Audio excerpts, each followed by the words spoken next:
donc il y a trois notions pour exprimer le temps. Donc il y a le chronos, le kairos et le temps aion. Chronos, c'est H-R-O-N-O-S, kairos, K-I-R-O-S et aion, A-I-O-N.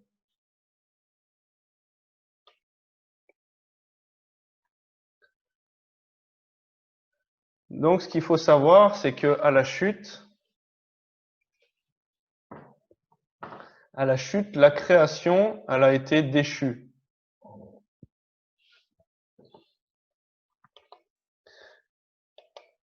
Et la Bible, elle nous dit quoi?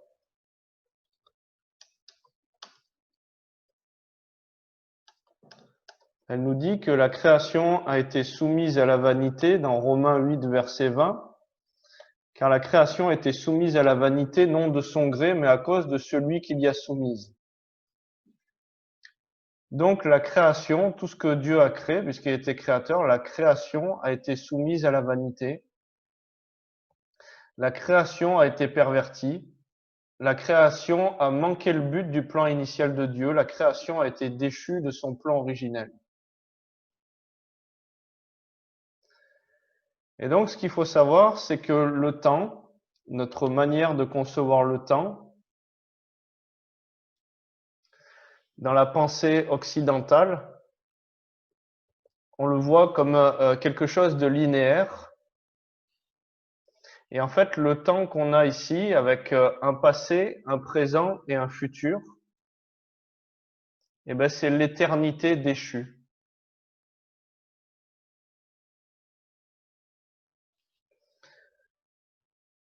Pourquoi? Parce que le temps de Dieu, qu'est-ce que c'est?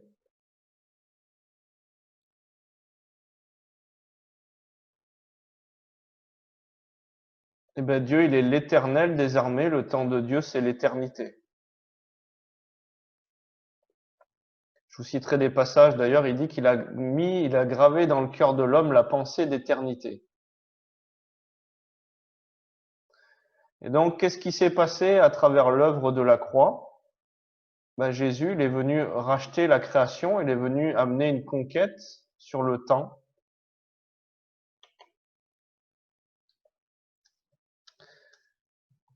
Et il nous a remis les clés. Donc Jésus, c'est pour ça qu'il peut dire dans Hébreux 13, 8, c'est pour ça qu'on peut lire que Jésus, il est le même hier, aujourd'hui et éternellement, c'est-à-dire qu'il a englobé toute la notion du temps. Et c'est pour ça que le salut, quand Dieu il nous a pardonné, le salut, en fait, il est pas dans une dimension du chronos, du temps chronos comme on le connaît aujourd'hui, du temps qui défile, du temps qu'on connaît humainement. Donc Jésus, il a racheté ce temps, il a amené la conquête au niveau du temps et il dit qu'il est le même hier, aujourd'hui, éternellement. Ce qui veut dire que le salut, quand il nous a pardonné dans une notion d'éternité et il nous a pardonné comment? Il nous a pardonné hier, aujourd'hui et éternellement. Puisque sinon, on serait constamment en train de se laver, parce que Paul, il dit, quand je veux faire le bien, le mal est attaché à cette nature charnelle. Donc cette nature charnelle, elle va forcément faire des erreurs. Mais quand il a dit qu'il nous avait pardonné, il nous a pardonné des péchés d'hier, des péchés d'aujourd'hui et des péchés de demain. Donc le salut, il a une notion d'éternité.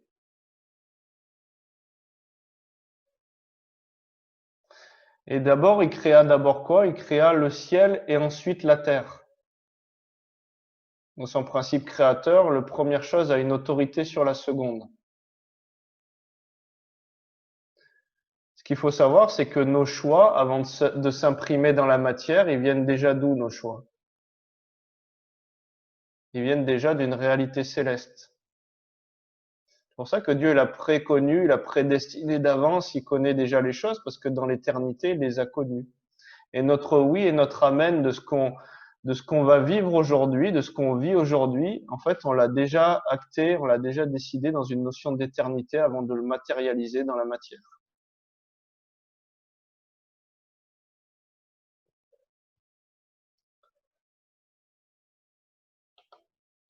Donc, Jésus, il a racheté le temps. Donc, le chronos, qu'est-ce que c'est le chronos? Donc, dans la mythologie grecque, ce qu'il faut savoir, c'est que Chronos, c'est un dieu primordial qui personnifie le temps et la destinée. Et donc, pour beaucoup, le temps, quand le temps devient, j'ai pas le temps de faire ci, j'ai pas le temps de faire ça. Oui, mais il faut que j'aille là-bas parce que j'ai pas le temps. Ou le temps qui passe est en train de vous faire agir. Ouh là là, je suis déjà âgé, il faut que je fasse plus de sport, il faut que je fasse ci, il faut que je fasse ça, il faut que je fasse ça, et que c'est le temps qui me presse et que c'est le temps qui commence à diriger ma vie. Et ben, je commence à avoir le chronos comme seigneur sur ma vie. Et donc, le temps peut devenir un dieu, le temps peut me faire agir, et le temps peut avoir une seigneurie sur ma vie, alors que normalement, il m'a remis les clés sur la création et que c'est moi qui dois avoir une domination, une autorité sur le temps.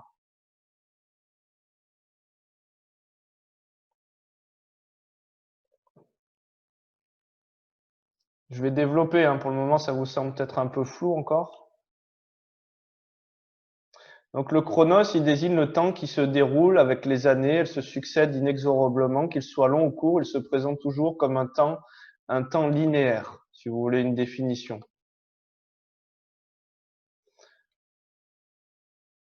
Donc le temps linéaire aussi pour la culture occidentale, la perception du temps qui coule inexorablement, notion de temps perdu, course contre la montre. L'action est déroulée par rapport à un plan ou un contrat initial, c'est-à-dire qu'il y a un début, une fin, il y a une date d'échéance au contrat. Un rapport à l'échec plus douloureux dans certaines cultures occidentales, perçu comme irréversible. Faible considération pour les rythmes de la nature et du corps. C'est le fruit de cette pensée grecque, de cette pensée linéaire. Donc le Chronos, acte 1, versets 6 et 7. Ceux qui s'étaient réunis lui demandaient, Seigneur, est-ce en ce temps-ci, Chronos, que tu vas rétablir le royaume pour Israël? Donc est-ce que c'est dans ce temps qu'on connaît nous humainement? Est-ce que c'est dans notre pensée humaine que tu vas, dans ce temps qu'on peut quantifier humainement, que tu vas rétablir Israël? Il leur répondit, il ne vous appartient pas de connaître les temps chronos ou les moments que le Père a fixés de sa propre autorité. Donc, ce qu'on apprend, c'est que Dieu, il va travailler dans ce chronos. Mais est-ce que Dieu, il est soumis au chronos? Ben non, puisqu'il est d'éternité. Donc, qu'est-ce que c'est le kairos? Donc, le kairos, en général, ça représente le temps de l'occasion, de l'opportunité pour s'élever, pour rentrer dans le plan de Dieu. Et en fait, le kairos, il va amener une rupture, un changement, un déchirement, un enfantement. Le mot kairos a donné en latin opportunitas, ce qui signifie opportunité. Et donc, il y a des temps kairos, des temps d'opportunité, des temps favorables, des temps d'enfantement.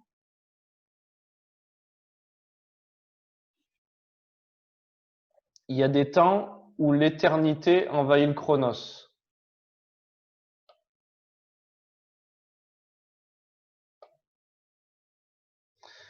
Matthieu 2, verset 7. Alors Hérode fit appeler en secret les mages et s'enquit soigneusement près d'eux combien de temps Chronos l'étoile brillait. Matthieu 2, verset 16. Alors Hérode, voyant qu'ils avaient été joués par les mages, se mit dans une grande colère. Il envoya tuer tous les enfants de 2 ans au-dessous qui étaient à Bethléem et dans tout son territoire, selon la date Chronos dont il s'était soigneusement enquis auprès des mages. Donc c'était une date pensée humainement, mais c'était pas le kairos de Dieu qui vient que d'une révélation, qui vient que du temps où Dieu il a décidé. Donc le kairos, il peut pas s'obtenir autrement que par une révélation. On peut quantifier le chronos et dire, par exemple, la semaine prochaine, il fera beau, ou on ira à tel endroit, ou dans 2 jours, on sera à mercredi, et mercredi, il y aura ci ou ça. Mais une action de Dieu, on peut pas la quantifier, elle est hors du chronos. C'est Dieu qui vient mettre son kairos son temps favorable. Et sans une révélation, ben, on peut pas approcher le kairos de Dieu. La révélation, c'est quoi? C'est lever le voile, c'est déchirer le voile. Et révélation, ça veut dire lever le voile sur quelque chose qui était déjà acté dans l'éternité, comme en photographie, dans le négatif, on lève le voile, on révèle ce qui est déjà présent sur la photo. Et ben Dieu, il vient mettre une révélation sur quelque chose, il vient révéler hors du temps. Par exemple, quand on prie pour quelqu'un, on vient lui révéler la guérison qui a été accomplie il y a plus de 2000 ans et on vient amener un processus de guérison. On vient amener quelque chose qui vient de l'éternité, qui s'exprime pas humainement, une régénération, une guérison, un processus de guérison accéléré. Et ça passe par le domaine de la révélation. Si Dieu le donne pas, je peux pas le produire humainement.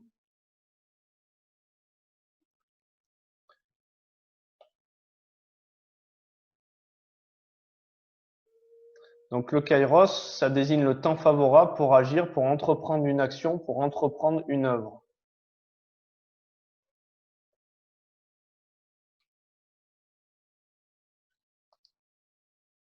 Donc Matthieu 21, 34. Lorsque le temps kairos de la récolte fut arrivé, il envoya ses serviteurs vers les vignerons pour recevoir le produit de sa vigne.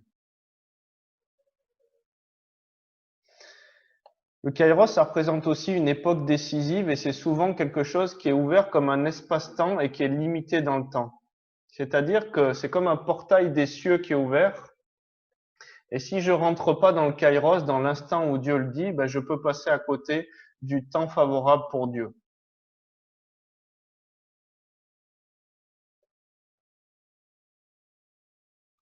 Matthieu 8, verset 29. Et voici, ils s'écrièrent, qu'y a-t-il entre nous et toi, fils de Dieu? Es-tu venu ici pour nous tourmenter avant le temps? Donc kairos. Il y a un moment qui est marqué par Dieu pour établir des choses.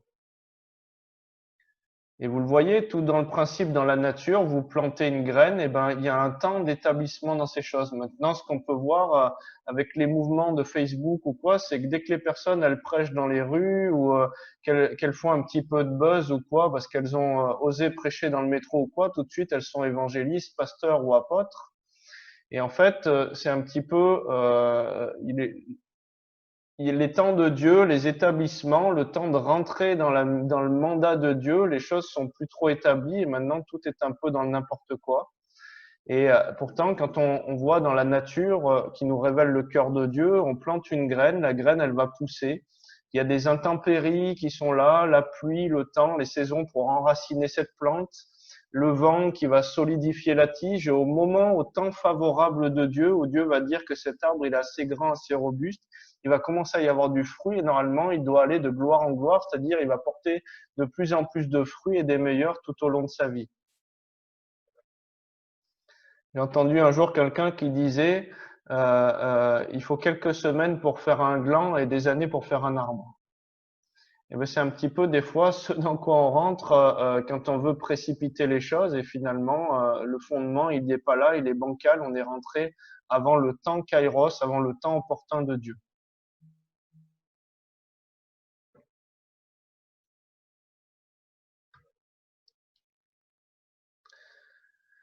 Matthieu 16, verset 3, il y aura de l'orage aujourd'hui, car le ciel est d'un rouge sombre. Vous savez discerner l'aspect du ciel et vous ne pouvez discerner les signes des temps, kairos.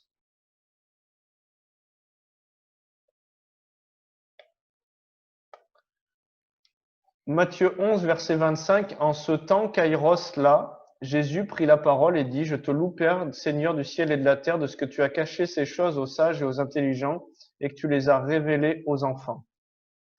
Donc, Jésus, il faisait quoi? Il faisait les choses dans le temps favorable. Et donc, il y a un temps favorable pour dire les choses, un temps favorable pour amener les choses, un temps favorable pour entreprendre. C'est pas parce qu'une personne a un appel qui est sur sa vie. Jésus, à 12 ans, il savait qu'il devait s'occuper des affaires de son père dans le temple quand ses parents l'ont laissé. Et il est rentré dans son mandat, dans le temps favorable de Dieu, au temps établi par Dieu. Donc, connaître un appel et rentrer dedans, c'est deux choses différentes. il y a un temps favorable, un mandat favorable.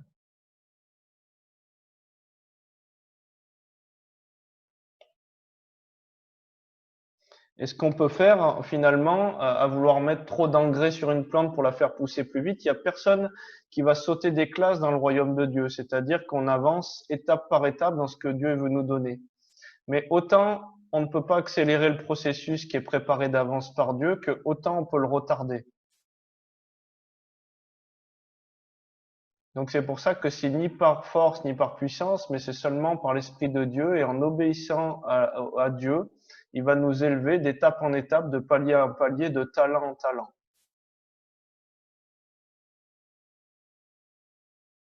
Et si on met trop d'engrais, elle brûle, comme il dit Roland.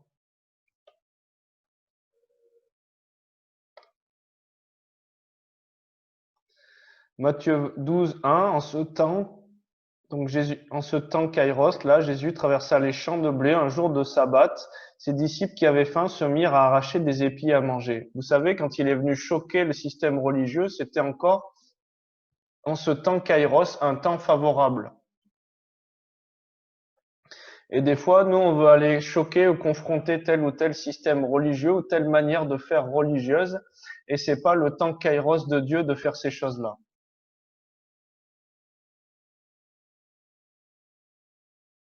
Matthieu 13, verset 30, laissez croître ensemble l'un et l'autre jusqu'à la moisson. À l'époque Kairos de la moisson, je dirai au moissonneur, arrachez d'abord l'ivraie et liez-la en gerbe pour la brûler, mais amassez le blé dans mon grenier.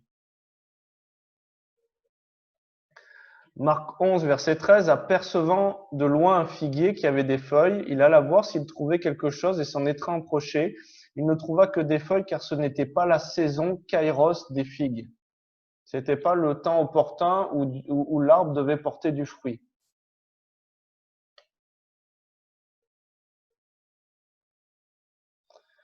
Donc, des fois, il y a un espace-temps qui est créé par un kairos de Dieu, et si on n'y rentre pas dedans à ce moment-là, ça peut avoir des conséquences.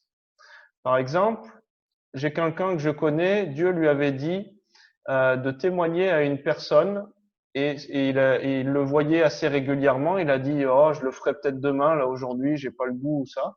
Et la personne, le lendemain, en fait, s'est suicidée.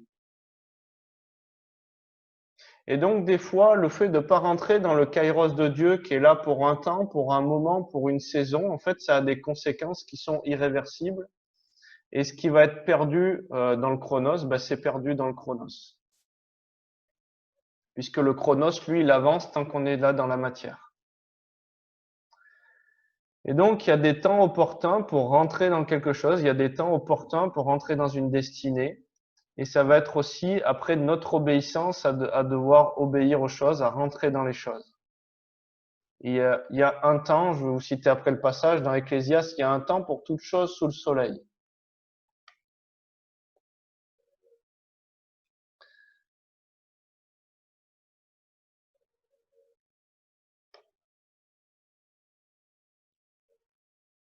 Donc le kairos, la révélation, le temps opportun, ça va forcément produire quelque chose au niveau de la matière, puisque ce kairos, il vient, c'est un décret d'éternité qui vient envahir le temps. C'est un décret d'éternité, le temps de prier pour quelqu'un, le temps de la délivrance pour une personne. Il y a des fois des personnes, elles étaient en train de gémir, de soupirer, mais quand c'est que j'aurai ma délivrance, quand c'est que j'aurai ma délivrance? Et puis je priais alors que je voyais qu'il y avait le besoin et Dieu me disait non, pas encore, pas encore, pas encore. Il y avait des choses à comprendre dans ce temps de tempête pour la personne, probablement. En tout cas, Dieu faisait des choses dans le secret. Et à un moment, au temps favorable de Dieu, Dieu m'a envoyé vers la personne et ça produisait le fruit qui devait être fait en son temps.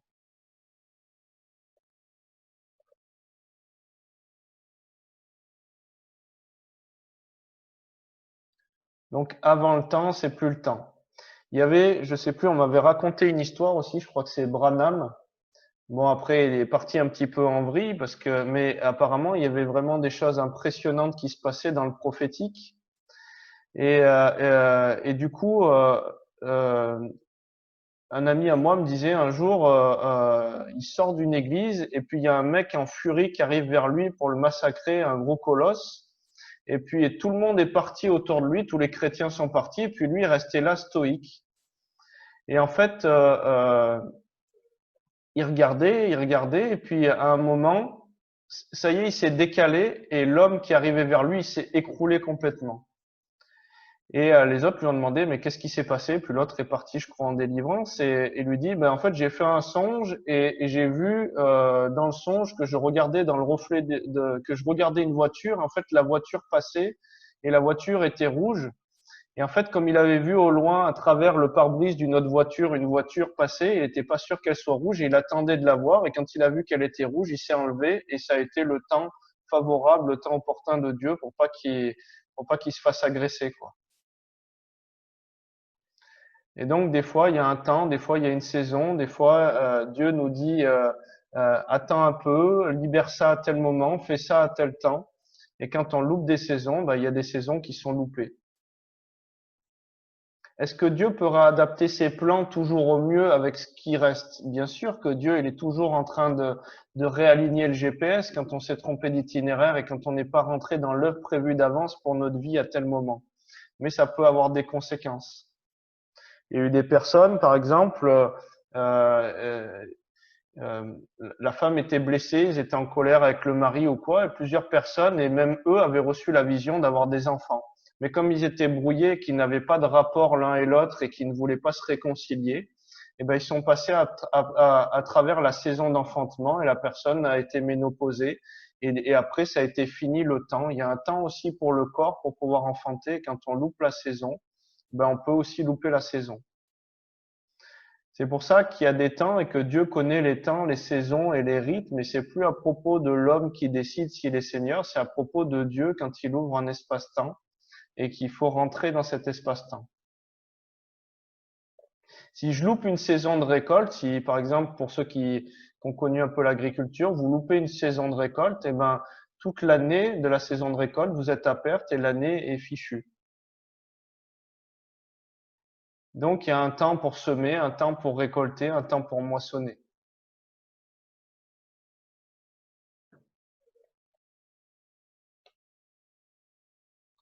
Et la création, elle attend cette révélation, où on se révèle dans la pensée d'éternité vis-à-vis de Dieu. Comme je vous le disais tout à l'heure, Romains 8, verset 19. Donc, si Dieu est éternel, il a créé, on l'a vu dans les enseignements, Dieu n'a fait l'homme et la femme à son image. Donc, les chiens ne font pas des chats. Dieu a créé des dieux. Jésus, il le reprend. Il dit, n'est-il pas écrit dans votre loi, j'ai dit, vous êtes des dieux. Donc, si Dieu est d'éternité, ses enfants, il les a engendrés dans quelle dimension? Dans l'éternité. Et donc, Romains 8, versets 19 à 21, il nous dit aussi la création attend-elle avec un ardent désir la révélation des fils de Dieu. Car la création a été soumise à la vanité non de son gré, mais à cause de celui qui l'y a soumise, avec l'espérance qu'elle aussi sera affranchie. Vous imaginez, la création sera affranchie de la servitude, de la corruption, pour avoir part, la création, pour avoir part à la liberté de la gloire des enfants de Dieu. Eh ben, dans des lieux de réveil, j'ai entendu récemment quelqu'un qui prêchait il y a une dizaine d'années, je crois que c'était en 2010.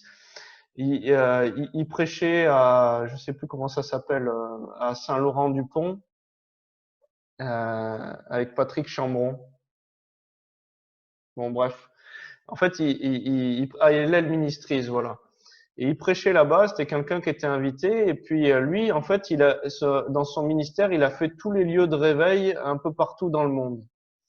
Et dans ces CD, j'écoutais, lui, il a vu dans des lieux où les personnes, elles plantaient, puisque la création avait tellement été affranchie par la repentance et le fait que les personnes, leur cœur, ils s'humilient et reviennent à Dieu et il guérira leur pays, il a guéri leur pays. Et du coup, les personnes, ils plantaient un plant de tomates, le lendemain, le plant de tomates poussait, et 2 jours après, ils pouvaient récolter des tomates. L'éternité a envahi le temps. Il n'y a plus de notion comme nous on l'attend, comme ça. C'est vraiment quelque chose où les processus peuvent s'accélérer. La régénération sur le corps peut jaillir. La restauration peut jaillir. Et c'est une dimension supplémentaire où les fils de Dieu ont un mandat pour amener l'éternité dans la matière.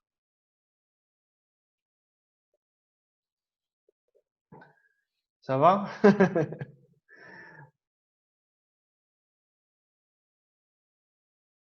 Et on le voit, la prière du Notre Père, elle n'est pas cachée pour nous. Voici Matthieu 6, versets 9 à 11. Voici donc comment vous devez prier. Notre Père qui est aux cieux, que ton nom soit sanctifié, que ton règne vienne, que ta volonté soit faite sur la terre comme au ciel. Donne-nous aujourd'hui le pain qu'il nous faut. On a un pain de révélation quotidien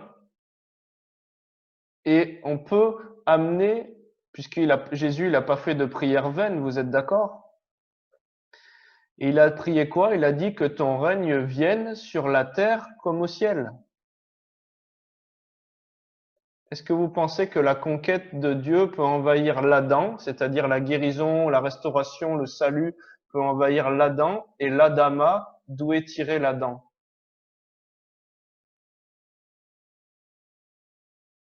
Eh bien, la création, elle attend avec un ardent désir cette révélation pour que l'éternité envahisse le temps. L'éternité envahisse la matière. Et Éphésiens 5, verset 16, c'est pour ça qu'on peut racheter le temps car les jours sont mauvais.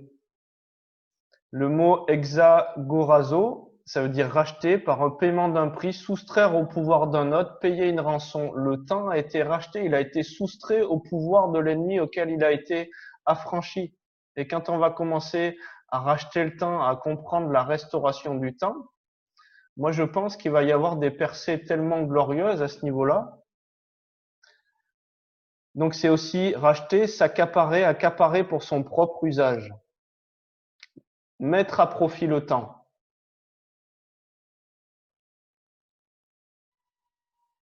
Comme je vous le disais tout à l'heure, quand on prie que le figuier sèche par exemple, le figuier il peut sécher, mais normalement il sèche pas instantanément. Ben on peut libérer un décret hors du temps chronos qu'on a, un décret où Dieu il ouvre dans sa révélation un kairos pour que le temps il y ait quelque chose à la vie ou à la mort qui se manifeste dans le temps. Une régénération, une guérison. Moi, j'ai vu des processus de guérison accélérés en priant. Et d'ailleurs, c'est ça qui est prévu. C'est quand il dit prier pour les malades et ils seront guéris. En fait, le terme, c'est plus prier pour les malades. Ils seront en voie de guérison, en chemin de se porter mieux. Est-ce que Dieu peut le faire instantanément? Oui, c'est un miracle. Mais ce qui est prévu, c'est un processus de guérison.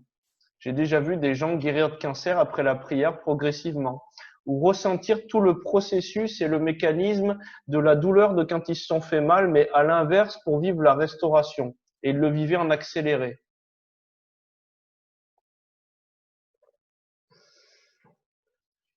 Et donc, on a quelque chose à comprendre et à racheter au niveau du temps.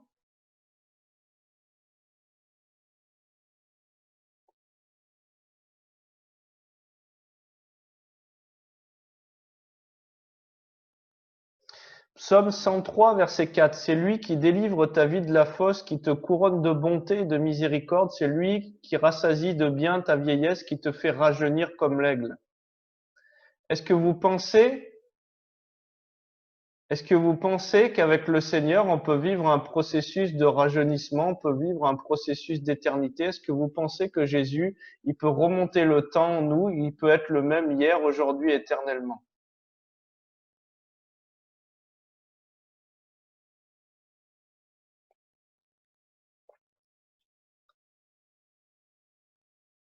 Est-ce que vous pensez qu'on a une autorité sur toute la création, le temps, les éléments et toutes choses?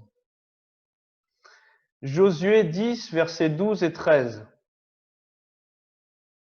Alors Josué parla à l'Éternel le jour où l'Éternel livra les Amoréens aux enfants d'Israël, et il dit en présence d'Israël, Soleil, arrête-toi sur Gabaon, et toi, lune, sur la vallée d'Ajalon. Et le soleil s'arrêta, et la lune suspendit sa course jusqu'à ce que la nation eût tiré vengeance de ses ennemis. On a une autorité sur le temps. J'ai eu des témoignages de personnes qui étaient au Salvador, et en fait là-bas il y a des gangs, et les personnes se faisaient tirer dessus. Eh ben, qu'est-ce qui s'est passé? Dieu, il a ralenti le temps au moment où les balles étaient tirées et les personnes, elles pouvaient passer presque comme dans Matrix et les balles passaient à côté et ils évitaient toutes les balles.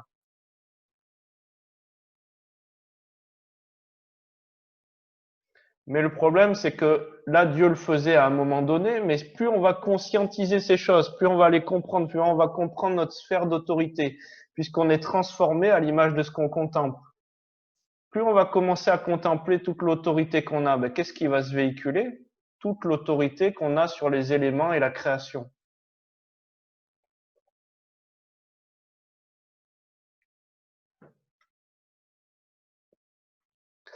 Je ne sais pas ce que ça vaut, mais je l'ai vu dans plusieurs livres, plusieurs revues chrétiennes, et c'est à gratter, à chercher, mais j'ai vu un article, parce qu'en fait, il y en a qui ont fait des recherches justement en remontant le temps, et c'est des chercheurs de Cambridge apparemment qui ont annoncé avoir identifié la date du récit biblique de Josué, arrêtant le soleil.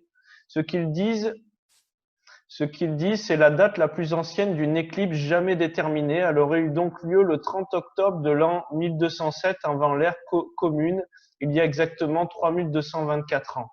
Et ça a été publié dans un article dans le journal de la Royal Astronomical Society, journal Astronomie et Géophysique. Les chercheurs ont expliqué qu'ils étaient désormais en mesure de redéfinir les dates des règnes des deux pharaons égyptiens de l'époque, Ramsès le Grand et son fils Menrapta. Donc vous imaginez l'autorité qu'on a?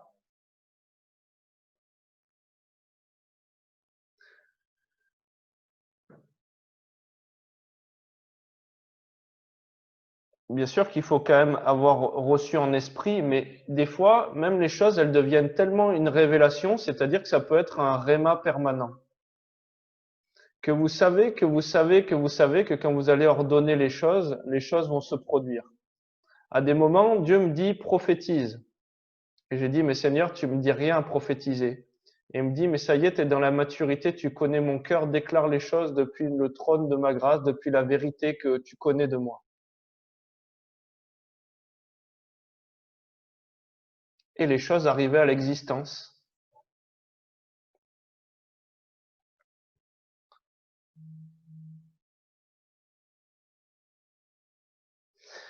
Donc on dit, moi je crois qu'on peut vivre l'éternité dans la matière et que l'éternité peut envahir le temps, nos cellules, puisque ça a été racheté à la croix par Jésus. Et j'entends des personnes qui me disent, oui, mais alors la Bible, elle dit que les jours de l'homme seront de 120 ans. Genèse 6, verset 3. Alors l'Éternel dit, mon esprit ne restera pas toujours dans l'homme, car l'homme n'est que chair et ses jours seront de 120 ans. Et en fait, mon esprit ne restera pas toujours dans l'homme. Le mot pour homme qui vient de l'hébreu, en fait, ça veut dire Adam. C'est l'être humain, celui qui est tiré de la terre, Adama, la terre, le sol.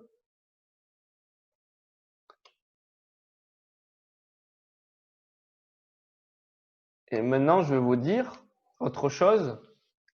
Est-ce qu'on est limité à ces 120 ans? Est-ce que on fait partie encore de la génération d'Adam?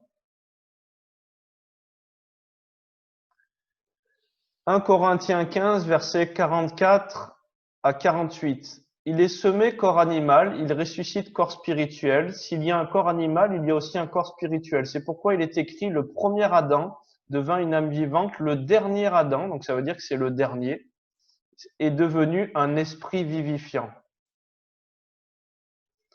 Mais celui qui est spirituel n'est pas le premier, c'est ce qui est animal, et ce qui est spirituel vient ensuite. Le premier homme tiré de la terre est terrestre, le second homme est du ciel. Tel est le terrestre, tels sont aussi les terrestres. Ce verset il est important. Tel est le terrestre, tels sont aussi les terrestres. Tel est le céleste, tels aussi sont les célestes. Et il le redit dans la Bible dans 1 Jean 4, verset 17, tel il est au ciel, tel nous sommes. Est-ce que vous êtes céleste ou est-ce que vous êtes terrestre?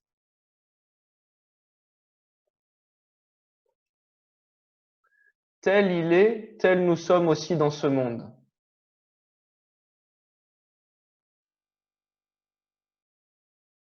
C'est pour ça qu'on peut vivre la restauration, c'est pour ça qu'on peut vivre un rajeunissement. Et moi, il y en a même qui m'ont dit, mais j'avais pas fait conscience avant, quand je prenais des drogues et tout un tas de choses. Franchement, j'avais le visage marqué, j'avais des rides, j'avais des cernes ou quoi. Et quand Christ est venu opérer quelque chose en moi, mais les gens me trouvaient plus jeune, me trouvaient rajeuni, me trouvaient complètement changé, me trouvaient régénéré. Et je pense qu'on peut aller plus loin dans cette conscience de la régénération. Il y a même, j'ai eu des témoignages de personnes qui m'ont dit que spirituellement, leur esprit, une fois, il y a une personne qui me racontait que des personnes de son assemblée l'avaient critiqué. Et puis, il a été transporté par l'esprit dans le temps où il a vu en fait la discussion de ces personnes qui étaient en train de le critiquer. Et plus tard, il est revenu. Et puis, alors que ça s'était passé d'une manière antérieure. Et puis un jour, il a pris en réunion ces personnes, il leur a dit, voilà, le Seigneur m'a ramené à tel endroit du temps, à tel moment, et puis j'ai vu que vous avez fait ci, que vous avez fait ça, que vous avez fait ça, vous avez dit ci, et tous ont été confondus et ils ont pas nié.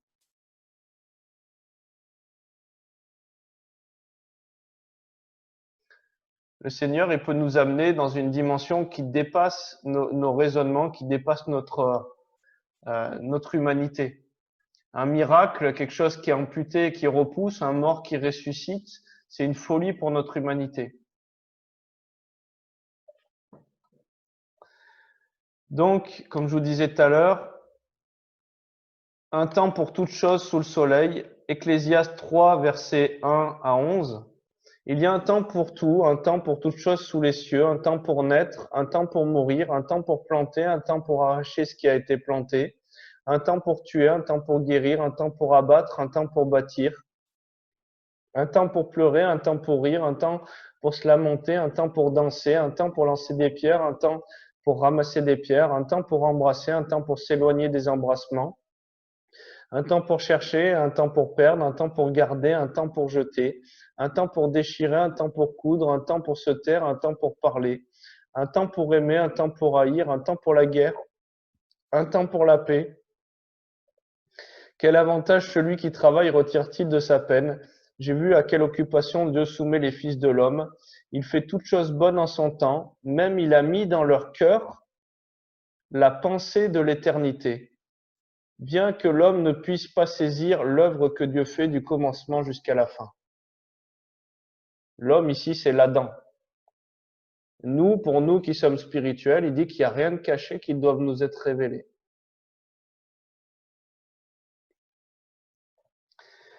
Donc, ce qui est énorme aussi avec cette conception, je ne sais pas si vous avez entendu parler même de l'espace-temps. Eh bien, l'espace-temps, ce qui est très fort avec Dieu, c'est que dans ce temps linéaire, dans ce temps chronos, où il y a un passé, un présent et un futur, eh ben, imaginez une plante, à 1 an de sa vie, à la plante, vous lui avez mis un tuteur pour la faire pousser comme ça. À 3 ans, vous lui avez mis un autre tuteur pour la faire pousser comme ça. À 5 ans, vous lui avez mis un autre tuteur et quand vous la regardez aujourd'hui dans ce présent, eh ben, elle est toute tordue. Eh ben, la puissance de Dieu, de restauration de Dieu, c'est qu'il peut revenir dans cet hier pour changer votre aujourd'hui. Et on peut être captif dans l'espace-temps, on peut être captif d'un souvenir, on peut être captif d'un trauma, et c'est pour ça que Dieu il veut ramener le cœur des enfants vers le Père, parce qu'on peut avoir eu des blessures où Dieu veut nous faire connaître l'amour du Père. Et dans cet espace-temps qui est traumatisé, dans cette conscience, moi j'ai eu des gens, par exemple, qui étaient toujours dans cet espace-temps, qui étaient captifs. Et l'espace-temps, il se matérialise à travers nos pensées. Par exemple, j'ai eu des personnes qui étaient victimes d'un abus sexuel. Et la personne, elle était toujours là et ça lui faisait toujours mal dans ce je suis parce que ça avait jamais été guéri. Je lui dis, bah, écoute, simplement visualise dans ta pensée ce traumatisme. Tu arrives toujours à le voir, donc il est toujours là pour toi. Il y a toujours quelque chose, une réalité qui s'est imprimée dans l'espace-temps où tu es resté captive de ce moment. Et je lui dis, bah, visualise la scène et Jésus, il dit qu'il se tient à la porte dans l'Apocalypse et si tu l'invites et tu lui ouvres, il rentre et il vient faire sa demeure. Je lui dis donc, le mandat de Jésus, c'est de nous révéler le cœur du Père.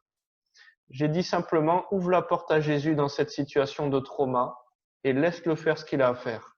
La personne, elle a commencé à vivre tous les symptômes de peur quand elle s'est projetée dans la situation. C'était toujours là dans son je suis. Et puis, elle a invité Jésus. Et qu'est-ce qu'il a fait Jésus? Jésus, il est venu dans cette zone de traumatisme et il l'a poussé dans sa vision. Et Jésus, il a pris la place et c'est lui qui s'est fait violer à sa place. Et elle me racontait ça, elle me dit, mais je vois ça, c'est possible, est-ce que c'est possible, est-ce que c'est possible?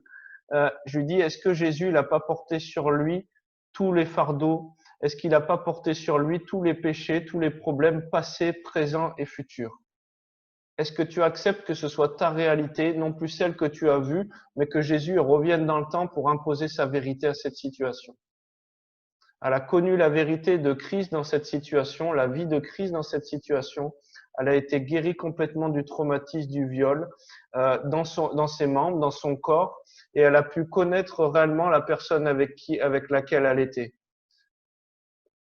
J'ai vu des personnes inviter Jésus dans des traumatismes de violence familiale où le père battait, où telle personne faisait ci.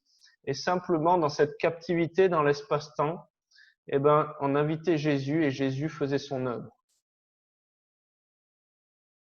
Et j'ai vu des gens guérir de traumatismes, de problèmes de peau, des scolioses se redresser, des choses énormes se passer, simplement parce que la pensée d'éternité, l'œuvre de la croix venait envahir le temps, venait envahir l'espace-temps. Alors aujourd'hui, on va commencer justement à goûter à cette éternité qui envahit le temps. Et puis, comme on est tous en recherche là-dessus, et je vous laisserai aller plus cheminer encore plus loin sur la révélation du temps. Mais je vais vous demander peut-être de fermer les yeux. Et vous allez prier Dieu, Christ en vous, de faire remonter quelque chose, une situation traumatique et qui fait toujours mal aujourd'hui, qui est toujours présente dans ce je suis.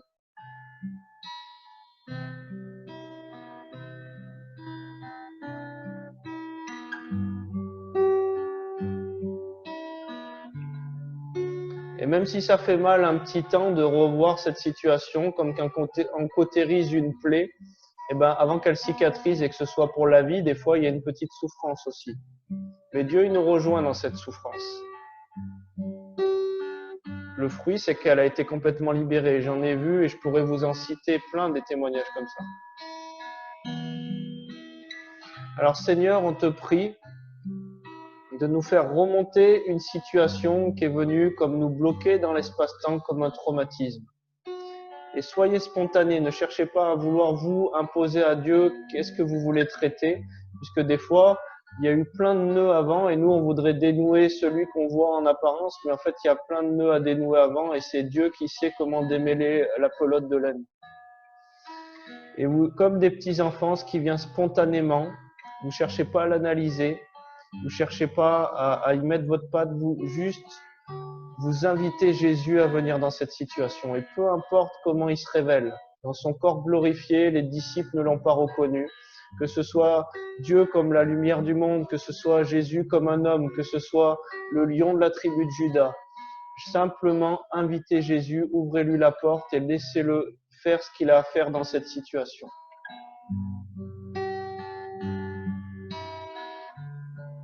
Et en même temps que ça se passe dans la matière, ça se passe aussi spirituellement. C'est par la foi que vous héritez de la promesse.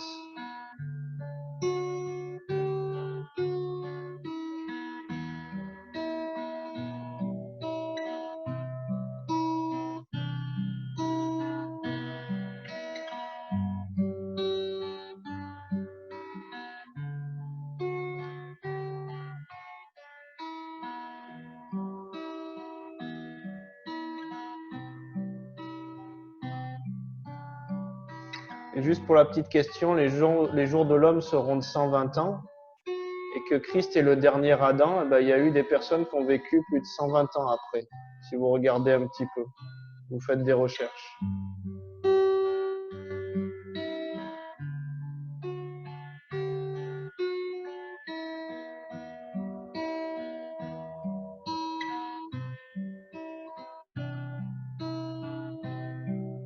Il y a plusieurs personnes c'est comme si le Seigneur il voulait aller amener des guérisons de violence avec le Père, de situations conflictuelles avec le Père.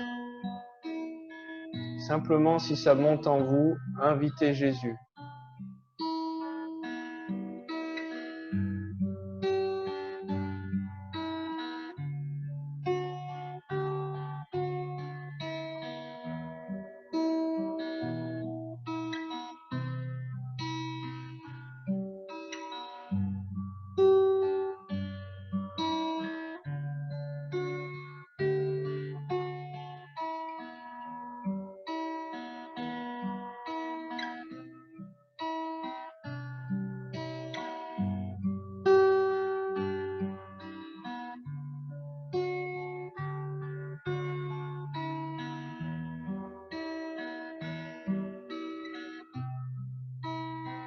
Et croyez que quand vous parlez à Dieu, si on l'invoque, il nous répond. Il faut peut-être des fois se repentir de se dire quand je vais m'adresser à Dieu, il va peut-être pas me répondre. Parce que Dieu, il est toujours déjà là pour ses enfants. Il est un bon père et il dit si on sait donner de bonnes choses à nos enfants, combien il nous en donnera des plus grandes, des plus excellentes.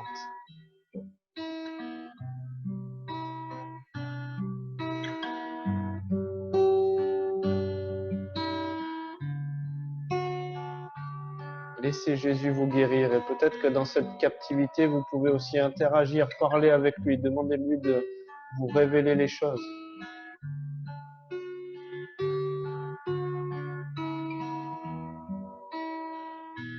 Jésus vient révéler le cœur du Père dans toutes ces situations. Viens amener cette onction qui brise le joug.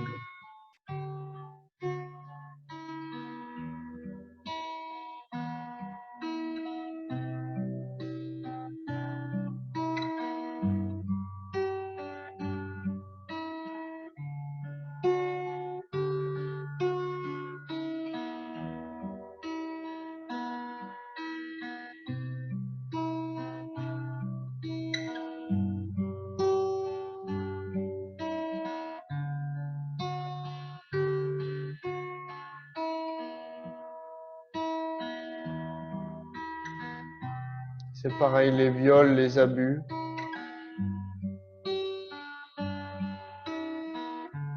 Invitez Jésus et laissez-le porter ça. Il dit déchargez-vous sur moi, c'est une décharge. Laissez-le faire ce qu'il a à faire dans cette situation.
Apparemment, il y en a plusieurs qui vivent des guérisons intérieures assez profondes.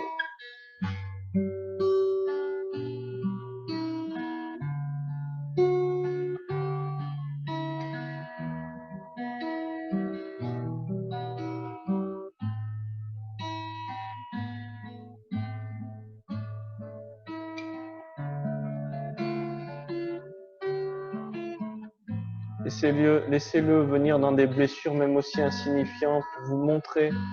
Des fois, il y a des blessures qui sont parties de l'école, il y a des blessures qui sont parties de violences conjugales, il y a des choses qui se sont passées de dévalorisation, des traumatismes, des avortements. Laissez Jésus venir parler sur ces situations, vous révéler le cœur du Père.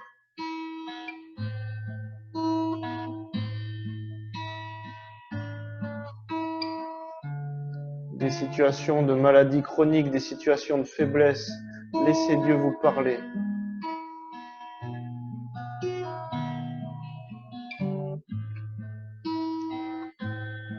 Seigneur, merci pour cette onction que tu libères et qui brise le joug, qui vient nous révéler le cœur du Père, qui vient nous restaurer, nous guérir. Tu es venu pour guérir les cœurs brisés aussi.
Laissez Dieu venir aussi, il y a comme des peurs, je vois comme des petits enfants qui étaient apeurés, qui devaient se cacher. Seigneur, j'appelle maintenant la révélation des peurs enfouies, que les peurs remontent à la surface et que tu viennes dans les zones où c'est Phobos, où c'est le Dieu de la peur qui règne. Que tu fasses remonter ces peurs et ces zones de peur qui sont venues amener des phobies. Que tu fasses remonter ces zones de peur.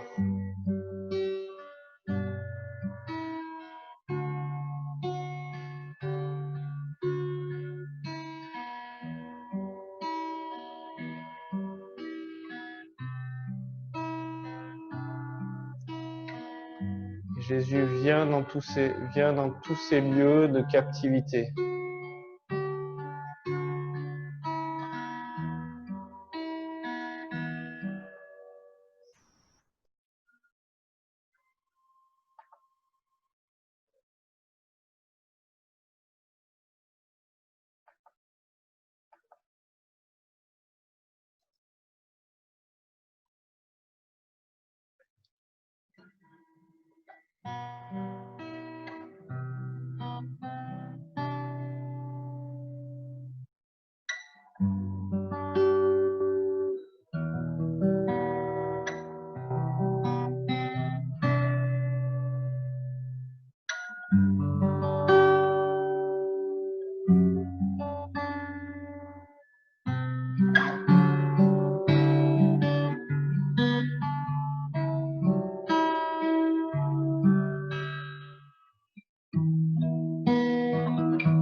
Merci Seigneur pour toutes ces libérations et en même temps que c'est délié dans la matière, c'est délié au ciel. Il y a beaucoup qui ont goûté un attouchement nouveau de l'onction, un attouchement nouveau de la grâce sur ces restaurations.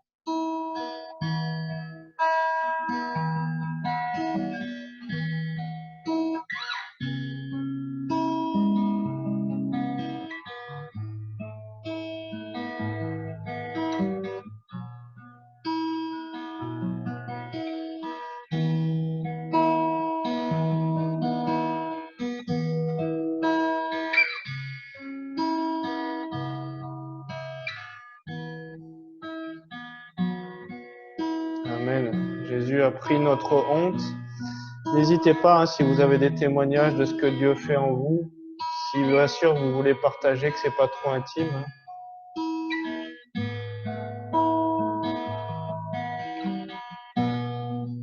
Et je vous invite à aller avec Jésus au plus profond de toutes ces zones d'ombre pour que ces choses anciennes, elles soient réellement passées et qu'à chaque fois qu'il y a un événement, quelque chose, un accident, un traumatisme, une situation, vous devez vous exprimer en public, une situation où vous devez vous abandonner dans le cœur du Père et que finalement le fait de vous abandonner, vous devez contrôler parce que vous rendre vulnérable, ça renvoie à des mécanismes où on vous a violenté et battu et ça peut impacter toute votre relation avec Dieu, votre relation avec les autres. Ça peut empêcher l'onction de couler.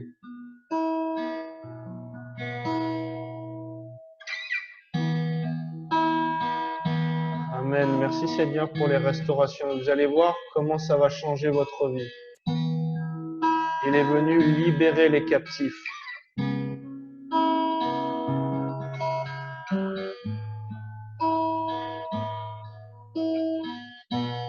Et beaucoup de problèmes physiques, de maladies, ça vient pas des fois d'une délivrance ni d'une prière de guérison, mais d'une libération d'une captivité, d'un nœud qui est dans l'âme, de quelque chose qui est resté bloqué en nous, qui n'a pas été attouché par l'amour du Père.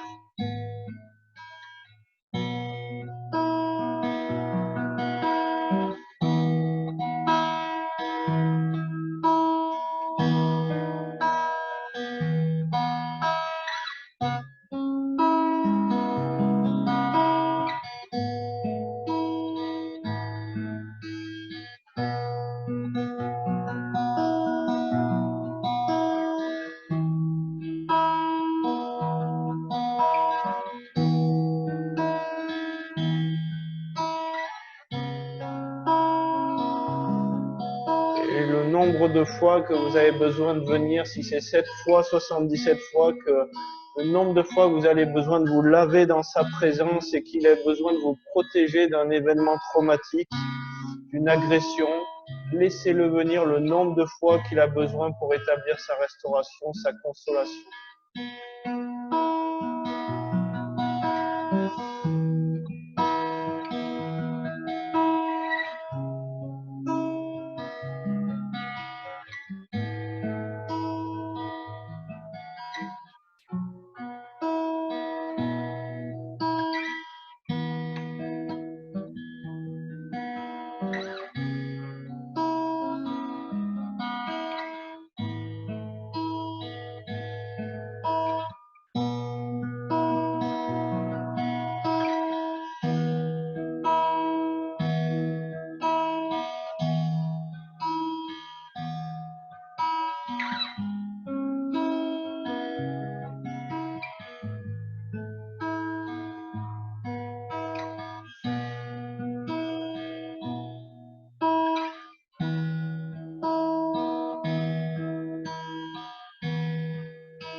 Et Dieu peut même vous montrer des choses dès le sein maternel, même des blessures, des paroles qui ont été déclarées, des traumatismes qui se sont passés. On a déjà une conscience, vous savez, quand euh, la femme qui était enceinte et qui s'est approchée de Jésus, ou l'enfant a tressailli quand Marie était enceinte, il y a déjà une reconnaissance, il y a déjà quelque chose de spirituel qui s'établit. Moi, j'ai eu une guérison d'un mauvais rapport avec ma mère où j'avais du mal à la prendre dans mes bras, à lui dire je t'aime et toute une blessure. Et quand j'ai demandé à Dieu, j'ai dit mais qu'est-ce qu'il y a? Il m'a montré la scène où je suis sorti du ventre de ma mère, où j'avais le cordon ombilical enroulé 2 fois autour du cou et j'ai failli mourir à la naissance. J'étais bleu. C'est le médecin qui a dû couper en urgence. Ma première respiration, ça a été du liquide amniotique. Et quand il a présenté, il m'a sorti devant ma mère. Ma mère, elle a eu une réaction de dégoût et de rejet de cet enfant. Et en fait, Jésus, il est venu à ce moment-là. Et c'est lui qui a coupé le cordon et c'est lui qui a fait les choses pas dans l'urgence et il m'a accueilli, il m'a mis dans les bras de ma mère et à ce moment-là, il a commencé à avoir quelque chose qui a changé.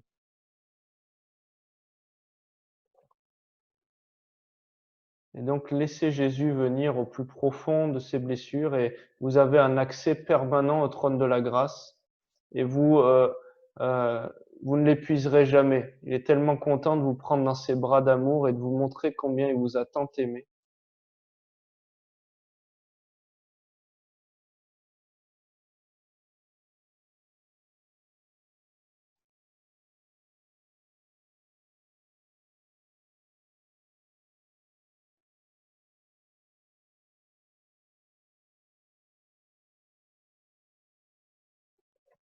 Dieu vous a tant aimé.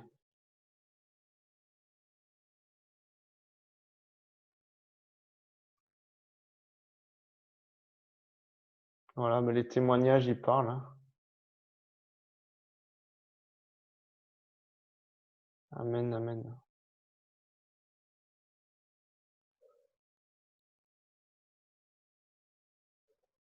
Et allez-y, courez dans sa présence, courez à lui demander ces choses quand il y a des blessures, quand il y a des choses qui viennent, quand il y a des phobies, quand il y a des limitations.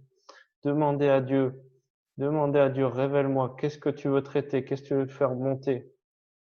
Et au fur et à mesure qu'il va traiter ses blessures, au fur et à mesure que le calcaire va diminuer dans le tuyau, malgré que ce soit tout payé, ben, vous ne pouvez des fois pas bénéficier du plein débit de votre eau, alors que pourtant vous payez votre facture. Ben, la facture est payée à la croix.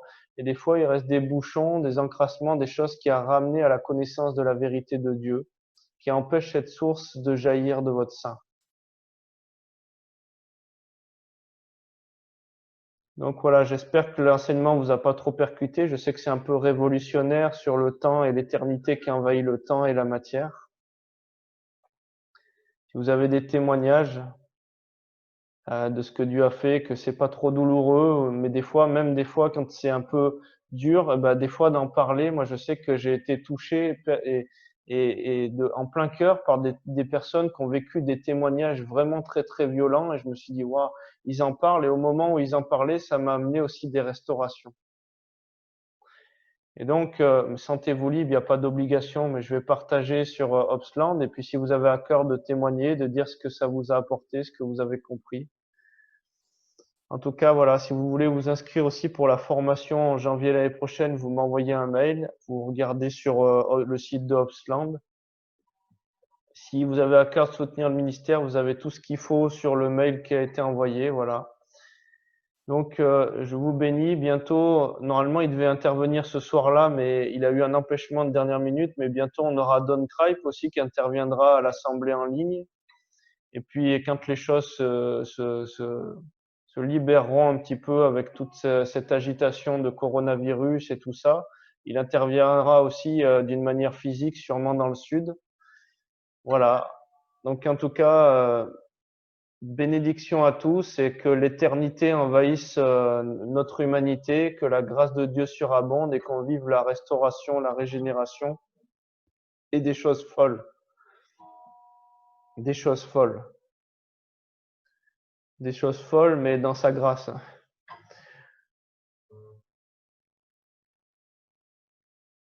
Bénédiction à tous, bisous, bisous, et que le travail continue. À vous de jouer maintenant.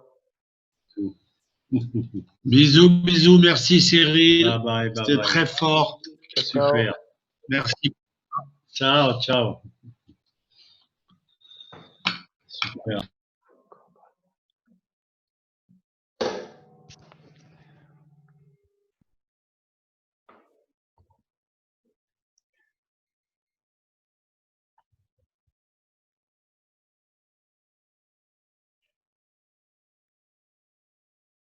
On se quitterait plus, hein, pourtant c'est virtuel, mais Allez, bonne nuit alors. bisous, bisous, bonne nuit.